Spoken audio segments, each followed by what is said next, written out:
Hey YouTube, Common Collector here, and today I'm bringing you guys an update to my Swordsoul deck profile. We are going to be doing, since this is a more competitive deck, we're going to be doing a full main deck, extra deck, and the side. If you guys are interested in just seeing what you guys need to be siding for this deck, I think I got some pretty good tips in there. But without any further ado, please subscribe to the channel if you guys haven't already. Go ahead and check out the links to the sponsors down in the description below. And let's just hop right on into it. So we are playing 3 copies of Swordsoul of Moyi. Doesn't really need any explanation here. The ratios are pretty much set for these guys, but 3 Moyi helps you to draw a card. Just one of the best starters of the deck. Then we're going on into 3 copies of Longyun. Always love playing with this card because it gives you the burn damage on your opponent. Helps in time sometimes, or at least adds a little bit of pressure. All that stuff. And it's just a really great way to special summon out of the hand before your opponent is able to really even disrupt them. You know, like Imperm and all that stuff doesn't really affect this guy because he activates in the hand, so that's always really, really cool.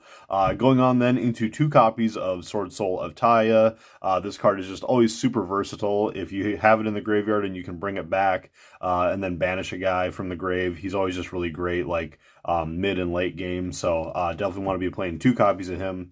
And then next 3 copies of Incredible Ecclesia. I can't remember if my last profile I was playing 2, but I had to bump it back up to 3 because this card is just too good. Like when you end up losing the die roll and you're going second and you don't have 3 copies of this, you just feel kind of bad. But also it still feels kind of bad sometimes when you're going first and you draw this and Moyi and you just know that your hand is just like a little bit less optimal because you have 2 normal summons. So it's not the best, but still we just got to play it at 3 because it's just too good. Then we're going on into our 3 copies of Ashuna. This card just is amazing for the deck, just helps you so much with your plays, being able to go into some of your level 8s and stuff pretty early on if you don't have your right Swordsoul cards.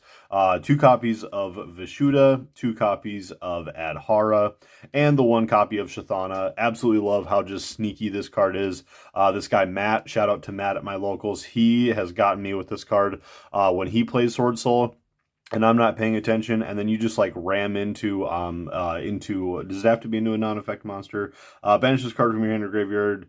Yeah, when the non-effect monster is destroyed. So yeah, basically you got like your monk out there. Your opponent attacks into the monk, destroys it. You go ahead, Shathana, destroy that guy, get Shathana back or whatever. I mean, it's just so good. It's so good. But that is going to do it for all of the Tenyis. Let's get on into the big bad boy that everybody wants to talk about when it comes to Swordsoul. Really, really cool. I thought that this card got reprinted in the Rarity Collection 3 or Bonanza, whatever you want to call it. So I figured that it would be really a good time to do an update for this deck because people would be finally getting their hands on Protos and probably want to be testing out Swordsoul. So Arch Nemesis Protos, one of the best cards in the deck. This card should still be banned, but if it's not, we're going to mess around with it. And obviously Swordsoul isn't even in like tier 2 or 3, maybe tier 3 like status or something like that. Probably more even lower than that. But still, you know, like this deck can just cheese wins really, really easily, especially because the best deck in the game is fire. It was a little bit easier back in the day when it was like pure fire, but still we got some pretty good advantageous plays we can play against them. 3 copies of Ash Blossom. No feat equals defeat, so you always got to play this this version, this art of the card, but we're not really playing any other hand traps in the deck besides like Imperm. We'll get to that later. 3 copies of Swordsoul Emergence and 1 copy of Swordsoul Sacred Summit. Like I said, I always like having this card to bring back our Taya from the graveyard. I see people cutting this card, and I'm just like, I just don't get it because a searchable Monster Reborn for the deck is just too good, especially when like you have 2 guys that are like, when this card is normal or special summoned, or 1 card that does when it's special summoned, and 1 card that's just a ignition effect. So I just think it's too good. Then we have 2 copies of Heavenly Dragon Circle for our Tenyi cards, along with the 1 copy of Vessel for the Dragon Cycle. I think that when we get the Searcher card that's able to just search these cards, it's going to be really, really amazing. But for now, I still want to play 2 copies of this because this card is just really versatile. if your opponent has like an impermanent stuff on you and they're trying to target one of your face-up boys, you just activate this, tribute your guy, and then still get like a search off, and basically your opponent just negs for no reason. Just really helps you to keep up your tempo. Then in a very similar vein, we have 3 copies of Forbidden Droplet. So like this card also just can work if your opponent has a monster on the board and then they're trying to disrupt you. You can just droplet, send your guy away, negate one of their monsters, and send whatever else in your hand. It just works really well. For some one-ofs, we have 1 copy of Pot of Desires. This card just works really well with like your level 12 guy, the Longyun, or the Chengying in your extra deck, who just benefits off of having cards banished. So like, you know, and sometimes this deck just needs a little bit of extra power to cook. So it never hurts to draw 2 in this deck. The only one card that we really care about banishing is Protos, and the odds of doing that, if you're digging, are pretty low, or you just wait to use Pot of Desires until you've searched Protos. Pot of Desires, get 2 more cards, combo a little more, and then summon Protos. Then we're going on into 1 copy of Triple Tactics Thrust, and then 1 copy of Talent. This just works really well, especially having the Thrust in here, because we have so many really powerful spell cards. We have Talent, we've got Swordsoul Emergence, we've got Swordsoul Summit, and then we also have the Vessel for the Dragon Cycle. We have Pot of Desires and Talent, like I believe I've already said. Just so many really good searches that you can do. If your opponent like hand traps you with an Ash Blossom, you can always go Triple Tactics Thrust, search out your Pot of Desires or your Talent, draw 2, and then get a little bit of that tempo back. And then for our last spell card, we're going into 1 copy of Called by the Grave.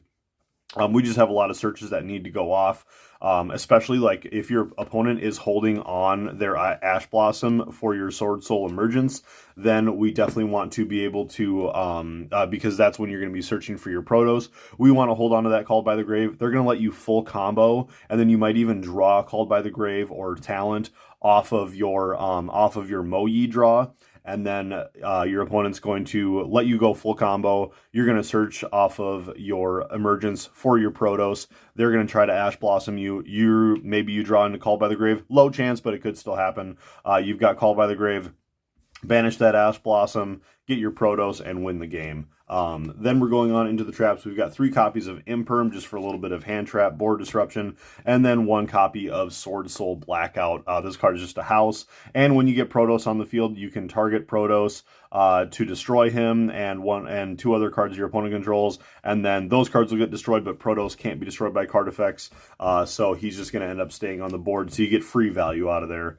Getting on into the extra deck, I did change up the extra deck a lot, so I wanted to, or like a little bit, so I wanted to also bring you this update for that reason. We're playing the 1 copy of the Big Longyun and 1 copy of Chengying. And then for the new level 12 that we're playing, I've never really played around with the Ruddy Rose Dragon in this deck, but I've just seen enough deck profiles and people playing with this card that I really wanted to try it out. So with Ruddy Rose, just being able to like mass banish all of your opponent's stuff in their graveyard, including your stuff in the graveyard. But it is just so powerful, especially if you're playing up against like the fire decks and stuff that are out right now. Even like as a Drytron player, if I was playing Drytron and my opponent summoned Ruddy Rose Dragon, banished everything from the graveyard, and I only had like 1 ritual or Drytron card in hand, I would know that I was just cooked. Like that just means that you're done, because for Drytron specifically and a bunch of other decks, you just need that graveyard. Like Drytron just straight up works out of the graveyard.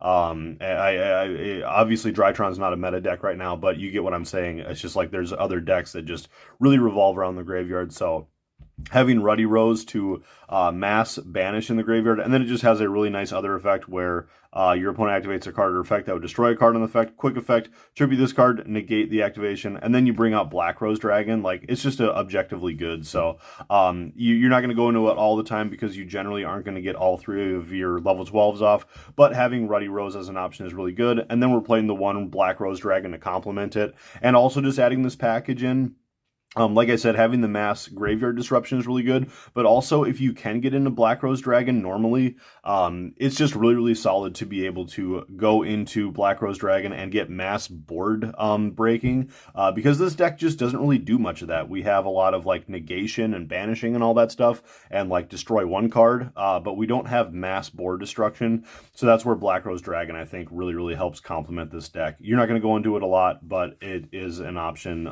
if you need it. Then we're going into our 2 copies of Chichao. Don't really need any explanation there. And then our 2 copies of Boxia. Going on into some more of our one-ofs, we have our Adamancipator Risen Dragite. Always love playing this card.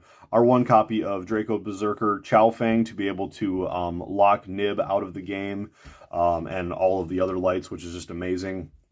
Getting on into the links, 3 copies of Monk of the Tenyi. I was trying to replace one of these with SP Little Knight, but it just didn't seem feasible. I mean, it's a great card, and you can technically go like Monk and then another body into your SP Little Knight, I believe, or does it require effect monsters? I'm not sure. But anyways, it just seems like you just need 3 Monk, and then there's just not enough space to put SP Little Knight into the deck. And then we're playing our 1 copy of Shaman. That's going to round off the 15 card extra deck. And then I am actually playing an extra deck card in the side. So like I said, we're showing off the side here really quick. We are playing 1 copy of Crimson Blader. I won a couple of games like over the summer, playing Sword Soul throughout the summer. I won a handful of games with Crimson Blader, so I still just didn't want to cut it completely from the deck. But when I added in the Black Rose package, I took out Crimson Blader and the Yazi. So it seemed like this just still needs to stay in the side deck, because if you're playing up against Branded or a deck that really relies on getting out big level monsters, you still just need Crimson Blader, because if you're playing up against Chimera or Branded or a Chimera Branded deck, whatever, stuff like that, Crimson Blader is just amazing to be able to lock them out of those levels. Then we're playing 1 copy of Harpy's Feather Duster, getting into the board breakers. 2 copies of Lightning Storm. So, and then we're playing also 3 copies of Evenly Matched. So we're playing like 6 really good board breakers along with Nibiru. I guess that also includes. So that would be 9 board breakers. And then we're playing 5 Floodgates for our going first strategy. So very like clean cut, cookie cutter kind of extra deck. The Nibirus are also in here because they pair along with your Risen Dragite. If you are going second and for some reason you, well, no, not necessarily if you're going second, but if you have Nibiru in your deck and you go into the Risen Dragite and you reveal Nibiru off of the top of your deck, you can bounce cards from your opponent's side of the field to their hand. So it's just a little bit interesting that that's always an option. It's not going to come up very often, but still very, very cool. I feel like I'm saying that a lot this video. Like, it's not going to come up all the time, but it's an option. But anyways, we're playing 2 copies of Dimensional Barrier as a good floodgate, and then 3 copies of Gravity Collapse. You guys could change around these ratios if you like to D-Barrier a little bit better. But Gravity Collapse, being able to just completely shut out your opponent from special summoning, it does have a heavier cost because you tribute one of your synchros. But if you have like Risen Dragite out, you use his like spell trap negation, like your opponent's about to like imperm something or lightning storm your board. You use up the Risen Dragite's effect. Then your opponent tries to special summon, you use Gravity Collapse, and then floodgate them out for the rest of the turn. So you just sort of use up one of your guys that's already used their effect. So anyways, guys, that's going to do it for the deck profile. I hope you guys enjoyed this one. It's been really, really cool playing around with this. I'm excited to take this to local someday and play around with like the Ruddy Rose Dragon. I think that's going to be really, really cool. So let me know in the comments what you guys think about this one. Definitely going to be playing around with this a little bit more, especially when the new support comes out. It's going to be insane. The Tenyi support. Let me know what you guys think. Please subscribe to the channel if you guys haven't already. Again, check out the links to the sponsors down in the description, and we'll see you guys for the next video. Peace.